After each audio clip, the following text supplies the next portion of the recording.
I'm going to keep my presentation pretty light, just like a bunch of pictures.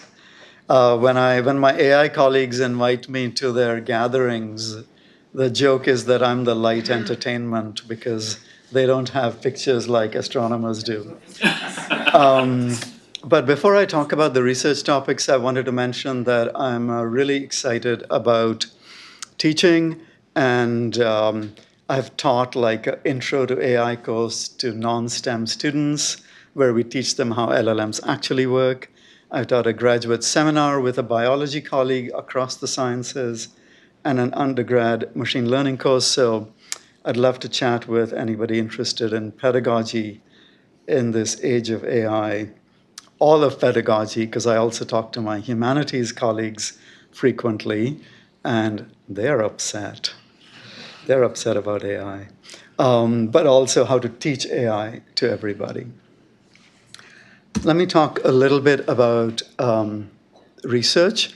I work with this tool of gravitational lensing to study the expanding universe, and our questions are some of the grand ones about the origins of galaxies and the universe itself and its future, which is tied to these entities called dark matter and dark energy, which we've learned experimentally, but we are still in pursuit of their true nature. Let me jump to the ways AI has changed how we do cosmology. So on the left panel is a map made from data. So we took the images of 100 million galaxies and studied how the images are distorted as the light travels to the telescope. From those distortions, we made a map of the mass distribution. So this is the largest map of dark matter made with a galaxy survey. And the dark blue are some of the biggest cosmic voids. The light luminous things are superclusters and clusters of galaxies. So this map does not have, when you use AI for this map, it's not like looking at a cat and saying, is it an orange tabby or a calico? This map is stochastic because we believe structure in the universe came from quantum fluctuations in the early universe. So how do we test theories? First of all, I should note that to make the map, that's the published version from a couple of years ago. We have used diffusion models to do the inverse problem from noisy data and got a map that's 4 times the resolution. It's still being validated, but it's on the archive if you want to look at it. So that's one area where we use diffusion models. How do we compare it to theory? We've heard a lot of talk about elegant math. The real universe is a bit messier. And we generate predictions by doing massive computer simulations. And AI accelerates simulations. It lets us generate super resolution simulations with more complicated physics by learning the physics from a small set of, sorry, I won't have time to explain that. But we use AI to generate these simulations. And finally, there's this thing called simulation-based inference, which makes some of my physicist colleagues extremely nervous, where we compare maps to maps.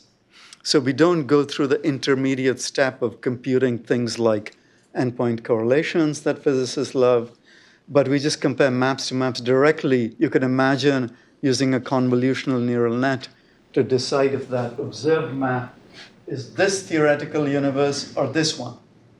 In this case, you can tell it's closer to this one than this one. But the real challenge is much subtler, and we use AI to do this end-to-end inference framework. So this is the area where we create digital twins and do inference using AI methods.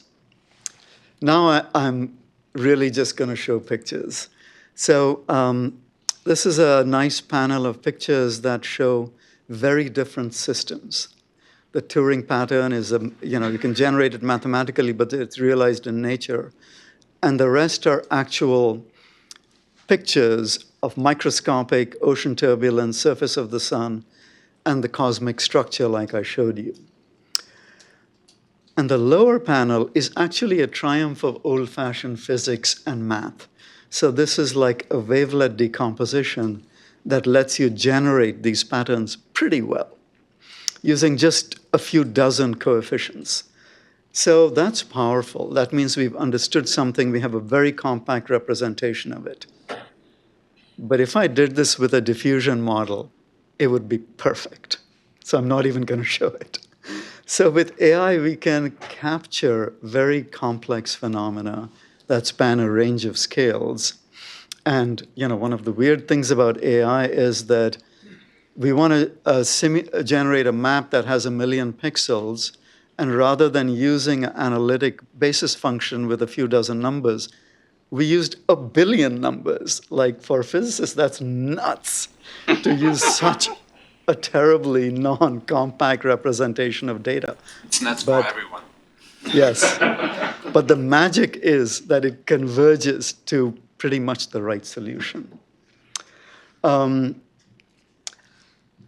So this raises some questions that, given this kind of similarity of this phenomena, this hierarchical structure and so on, can foundation models advance science in a very broad way?